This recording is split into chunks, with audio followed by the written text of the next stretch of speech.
I'm And I'm a Rebecca's in the well-known. house. Hey, Hey. everybody.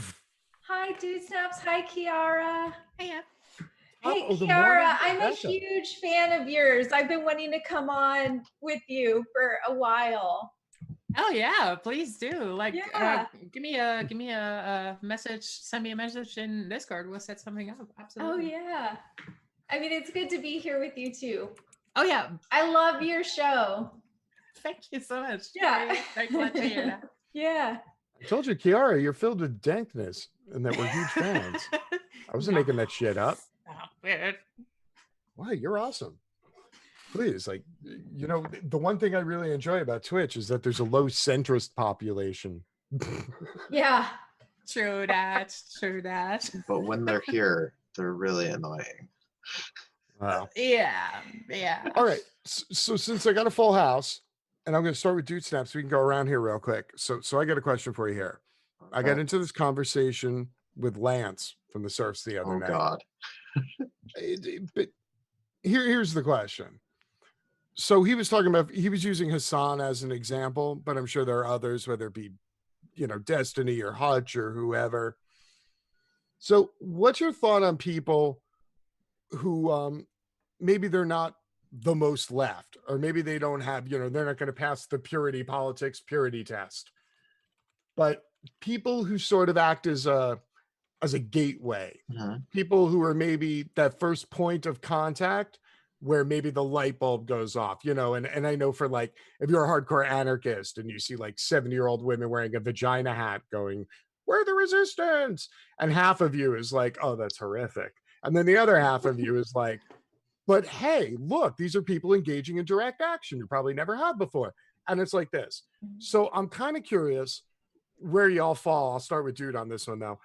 Where y'all fall on the whole, the almost centrist thing, you know, where maybe you're not dishing out the best politics, but you're inhaling a lot of people that you might get turned on to politics in the first place.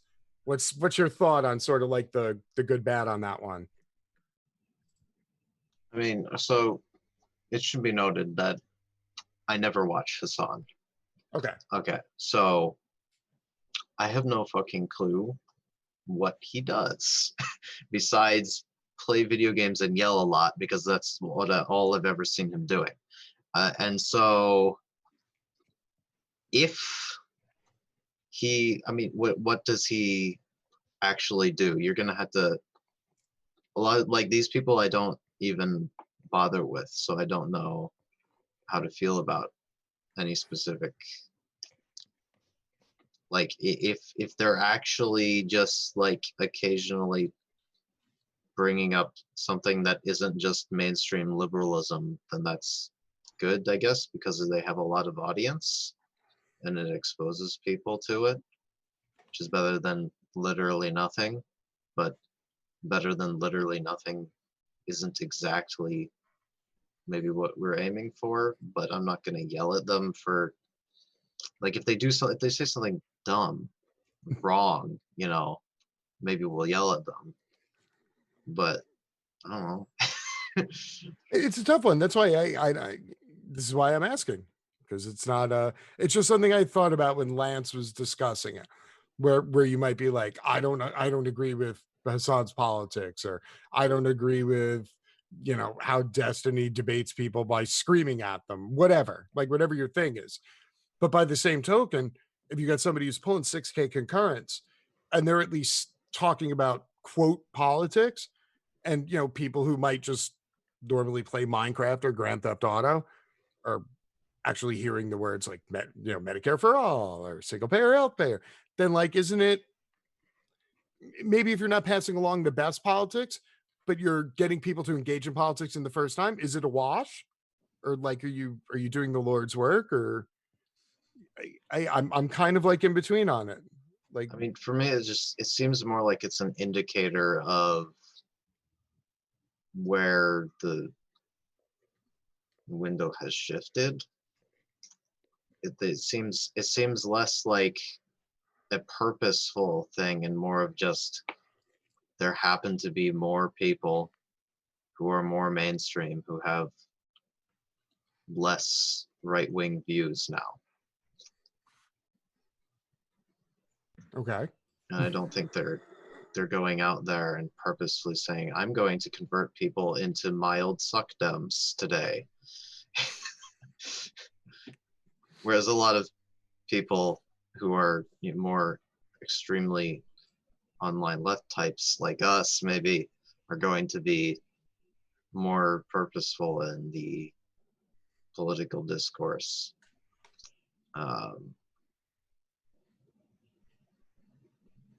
So it's like to critique somebody for something that they're not really thinking about, because it just doesn't seem, if they're not going to be, if that's not the point of what they're doing, which I don't, as far as I can tell, it isn't, then what am I, unless besides telling them, hey, maybe you should actually care more about doing the politics right instead of, like, I don't know what I'm supposed to do here, you know.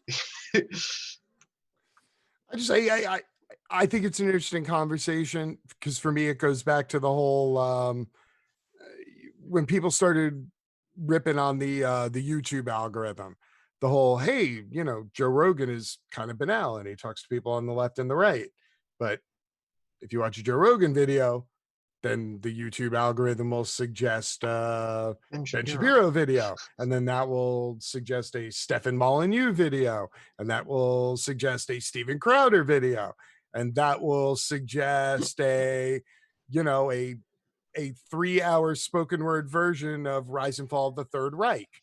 And then straight to the reading of Mein Kampf. See? There you go. The only book that Trump's ever written or ever read. Yeah. It's actually, it was a book of Hitler's speeches. It was not Mein Kampf. Let's be real. Oh. Well, Mein Kampf was a really even worse. To be fair though, Mein Kampf is practically a fucking hours long speech. So yeah, it's bad. Yeah, it's bad. It's really, really bad. I mean, I'd read both of those. Nazis, bad, folks. Bad. Not good. Not good. So, Rebecca, what do you think? The positive of poorly platforming people versus not having unengaged people to actually get engaged. What do you think? Trade-off. Platforming uninformed people? Well, I mean, a lot of what you get, like on Twitch. And again, I see people are arguing about, oh, not Destiny, not Hassan. Like, it doesn't matter who. I'm just using an example. Somebody who at any time could be a gamer, let's say, on this platform. Mm-hmm. So maybe on another platform, it's something else. Maybe on Twitter, we're talking about somebody who normally shares cat memes. Uh-huh. And then all of a sudden, they discuss something political. And in a sphere where maybe politics might not normally be heard, but then you run the risk of poorly platforming people or, giving people one piece of information and then they go off and running with it. So I'm just trying to figure out sort of where people are. Like, what's the sweet spot? Like, where's the tail wagging the dog? I don't know. I thought of when I was talking to Lance about it. Yeah. So some of the streamers that you've mentioned, I have not watched, and then some of them I have, but I think like generally, obviously I believe in no platform for fascists, right? Like, I don't think you should platform fascists or Nazis or white supremacists or people who, have bigoted views. So I'm all for that. People who might not be so aware politically or have like a strong consciousness, I think,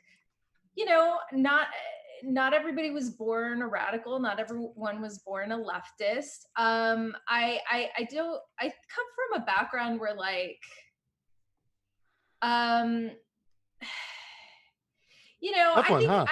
think we should give people the ability to engage. And like, I don't know that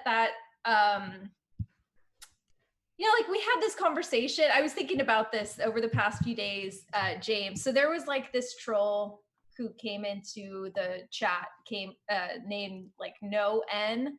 and they were saying, yes. Ah, Them. okay, famous one, famous one. yeah.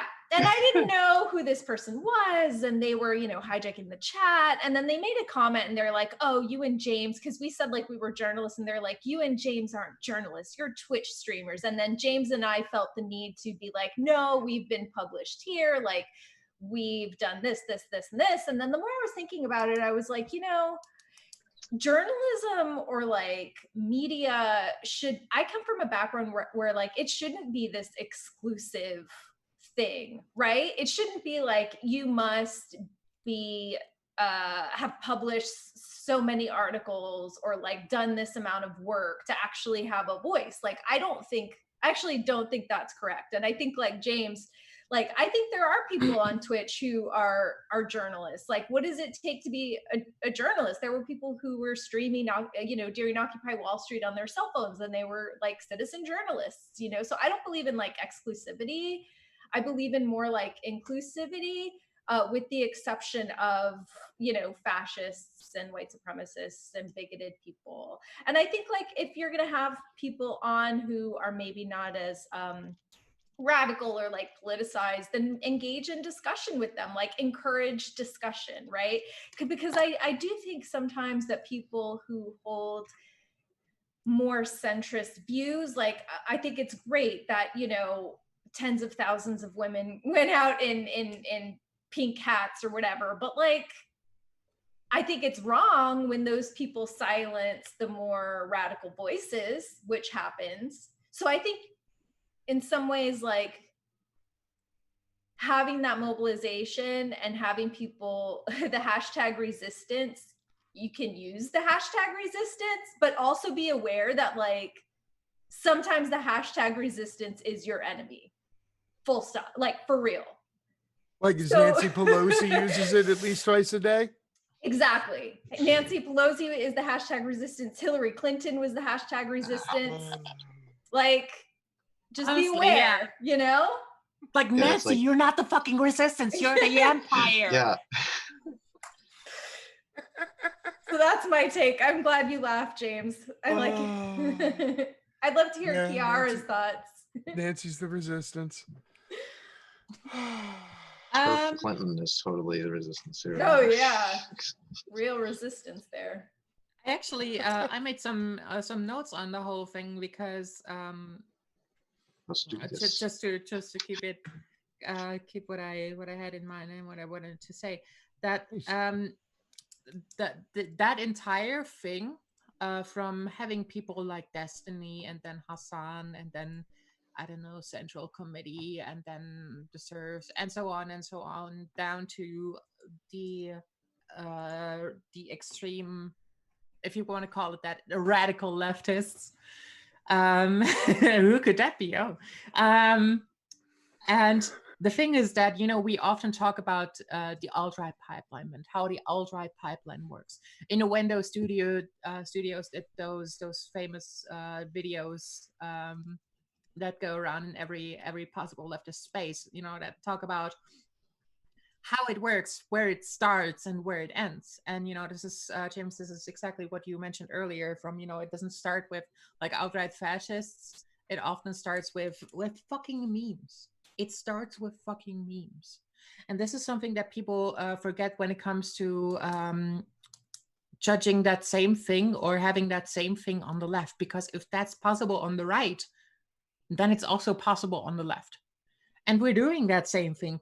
There's, for example, a good while ago, I still have that page, by the way. I still have a meme page on Facebook that has more than 2,000 likes or 2,000 subscribers, whatever, where I just posted fucking leftist memes, you know, and I was a administrator and for other leftist meme sites for fucking years on Facebook, you know, posting those leftist memes, and they were going great, you know. Like, it's just, I know that it's just people looking at them and liking them, like, yeah, that's right, but it's a good start. It's a good start to get there, and most of those memes are actually funny and not some boomer memes. But it's a good. You probably used to go on my page then. I have my own. Very much possible. What is it called? before I lived on act.tv, I ran Revolution News. Okay, I did not know that. But So for example, they were like Global Rev, who Rebecca knew. So Mhm. Global Revolution and Revolution News were like the two US quote Facebook outlets that did most of the coverage of like Tahrir Square. Mhm. That's where they mostly started, and then they moved downhill from there. But again, Facebook pages that crank out like 100 memes a week and get 30 million engagement and 240 million reach. Like, yep. there's a ton of pages like that. Shit, we were talking about, we know the guy who runs US Uncut, which not US Uncut, 098, the other 98%. So they have 8 million followers, and Bloomberg offered them $5,000 a post Oh my God. to post shit on their Facebook page. And they Memes. said no, I hope, right? And they said no, Good, good. but $5,000 a post is how much Yeah. they offered. 99 out of the 100 are saying yes. I know. Yeah, I mean that's a base praxis for fucking liberals to do that. If we actually talk about the fucking Soros meme, there is some truth to that, but just on the other It's just a side different that guy. yeah, exactly. Yeah, it's well, So it's I the mean, Koch brothers and fucking Bloomberg. yeah, but even people like Soros, it just goes the other way around. Not that Soros is actually financing all of those movements because he wants them to win. They are financing those movements to buy people out, like they're buying people out from the Black Lives Matter movement. Like they're convincing people to join the Democratic Party and sell out to the Democratic Party that are originally were in the Black Lives Matter movement, which very often kills those kind of movements. So that's deliberate. That happens deliberately. But if you, for example, if you go on Facebook and you look up pages like "Seize the Memes of Production," those were the fucking meme pages I was on and I was posting, and it's a good start.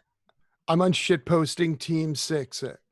That's mine. Shitposting Team 6. Nice. I see the irony there. Love it. By the way, yeah, like this is a good way to start. Like we often talk about how the memes on 4chans are getting the people into the alt-right pipeline. Well, we can do the same fucking thing. We should do the same fucking thing. We should take those things and take the possibilities that we have. And I think that people like Hassan are actually fucking awesome, because we need people like him to be a prominent leftist presence. Now, at the same time, I think we should get away from judging people based on their social capital. For example, I don't like the idea any way that we say, oh, this and that person is more valuable to the leftist case because they have more viewers. Like, that should not be the fucking goal, and that should not be what we focus on.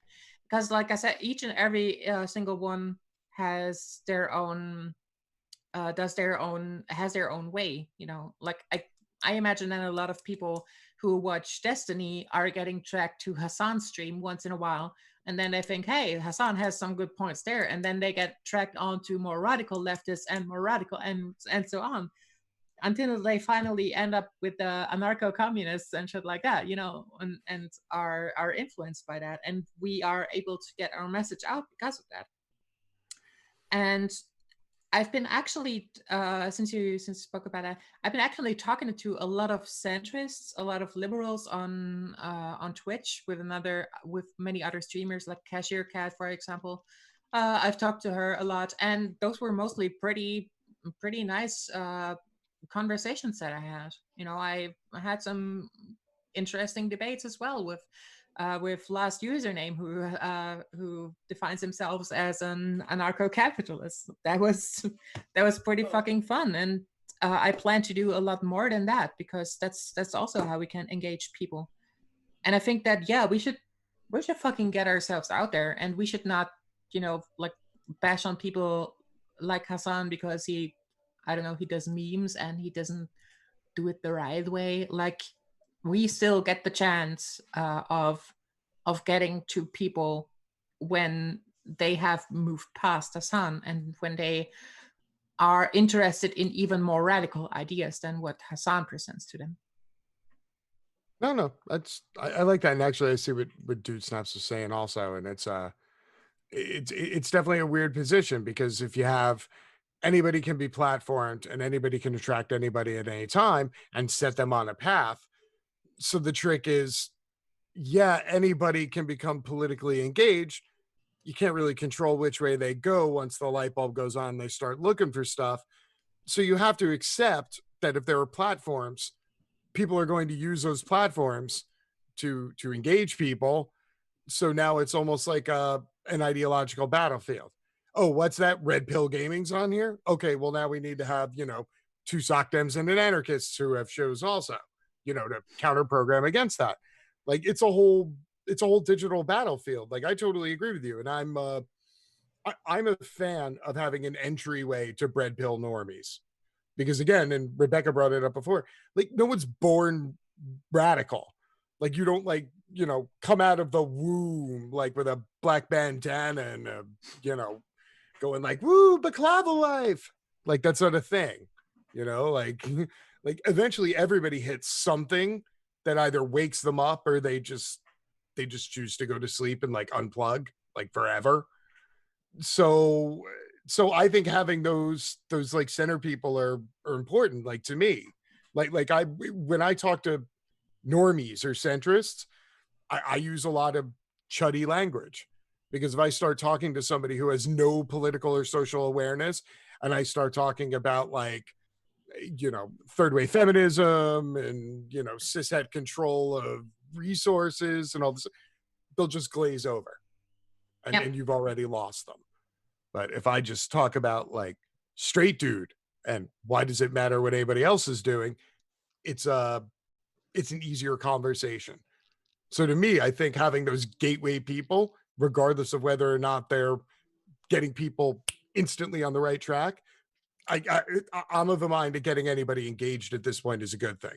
And after that, they're kind of free agents. They're up for grabs. The question is who flips them first. And yeah, good fucking point. And that is, for example, why I say that I will not drop ACAP. I will not drop supporting Antifa, because that's just what I do and that's what I'm here for. Like I am not in the position of being a centrist or being a liberal whose position has to be to get some liberals elected into office. That's literally not my deal, and that's literally not my problem. I'm just there for the people who already are radicalized to a point where they hear ACAP and they maybe think, oh, I mean, I don't know, I'm not sure. And then I can jump in and say, well, did you ever consider why we say that and what's behind that and so on? And then I go to explain people that. And then maybe it's a good way to radicalize them even further, because yeah, like you said, like this is literally not my thing. Just like any kind of normie who would hear a fucking Stefan Molyneux at first before hearing anything else, yeah, they would probably say like, I cannot handle that shit. But then they still have an entry point in on other people with, I don't know, Sargon of Akkad or whatever comes before that, and they slowly get directed into that. And that's the whole deal about it. That's how it works.